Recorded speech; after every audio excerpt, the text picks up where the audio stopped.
hello' everyone সকলোকে মোৰ অন্য টিমিনি ব্লগলৈ স্বাগতম জনাইছোঁ আৰু আপোনালোকে গম পাইছে নাই মই যে বহুত এলেহুৱা প্ৰাণী আৰু সেই তেতিয়াই কেদাৰনাথ ধামলৈ যোৱা আৰু আজিলৈকে মই ভিডিঅ' দি শেষে কৰিব পৰা নাই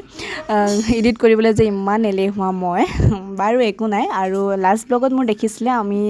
গৌৰীকুণ্ড আহি পাই গৈছিলোঁহি আৰু আজি গৌৰীকুণ্ডৰ পৰা দিল্লীলৈ ৰাওনা হৈ আছোঁ আমি ৰুমৰ পৰা চেক আউট কৰিলোঁ আৰু এতিয়া আমি ফোন পাইবৰ কাৰণে গাড়ীত উঠিম ইয়াত এতিয়া যাম ইয়াৰ পৰা ফোন পাই পেলাই আৰু তাৰপৰা আকৌ সীতাপুৰলৈ যাম তাৰপৰা সেই হাইদৰাবাদলৈ যাম তাৰপৰা দিল্লী অৱস্থা বেয়া হৈ গ'ল ন 22 কিলোমিটাৰ অঁ মোৰো ভাল লাগি গ'ল কিন্তু ৰুবিৰ অলপমান বিষ হৈছে মৌচুমী অলপমান ভৰি ঢৌ ফুটি গ'ল ন তোৰ ভৰিটো ভাঙি যেন মৌচুমী ভৰিটো ভাঙি যেন লাগিছে মোৰ কালি অলপ বিষাইছিলে নখ বাঢ়ি আছিলে কিন্তু এতিয়া মই आपका कुछ प्रॉब्लम हुआ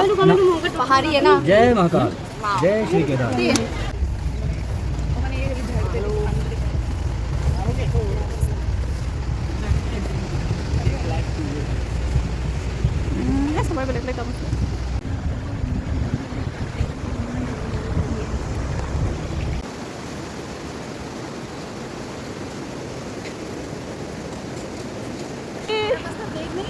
का लेक ये भरी बिखासे তাই বাগৰ ইয়াত মানে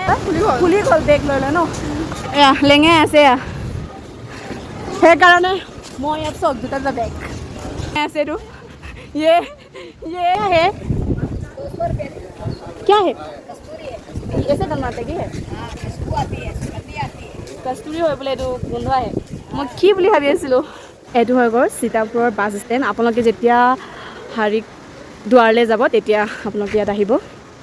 এয়া আৰু আমি এইখন পাছত যাম বাছ কেতিয়া যাব একজেক্ট টাইম কোৱা নাই কিন্তু যেতিয়া মানুহ ফুল হ'ব তেতিয়াহে মানে সিহঁতি যাব এয়া চেণ্টাৰ ফ্ৰেছ লৈছোঁ এটাত 2 টকা ইয়াত ট্ৰান্সপৰ্টৰ কাৰণে বহুত প্ৰব্লেম হয় ন সেইকাৰণে বস্তুবোৰ বহুত দাম হৈ যায় 5 টকা লেছটো ইয়াত 10 টকা আৰু ওপৰত গৈতো সেইটো আৰু দাম হয় সেই তেতিয়া 11:30 পৰা ৰৈ আমাৰ বাছ ষ্টাৰ্ট হৈ যায় 2:30 এয়া বোলে ৰাতি হাৰিদ্বাৰ আমি পামগৈ লগভগ 10:30 বা 11 পামগৈ এতিয়া পৰা পইচা এয়া দেখিছেনে বাছত কেদাৰনাথৰ পৰা ফটো বেলেগ এটাই মানে ভাল লাগি যায় না আমি হাৰিদ্বাৰ আহি পাই গ'লোহি আৰু এতিয়া আমি গৈ আছোঁ দিল্লী আৰু এতিয়া টাইম হৈছে 11:38 চবৰে ভাগৰ লাগি আছে আৰু এফালে দেখিছেনে আমাৰ বাইদেউ দুগৰাকীৰ অৱস্থা একেবাৰে বেয়া এটি খোজে কাঢ়িব পৰা নাই লেঙেৰাই আছে বেচেৰীজনী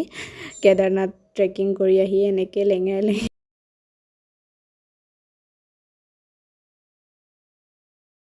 আৰু এইফালে চাওক আমাৰ মহাৰাণী দুগৰাকী কি আৰাম লৈছে নহয় উপায় নাই আৰু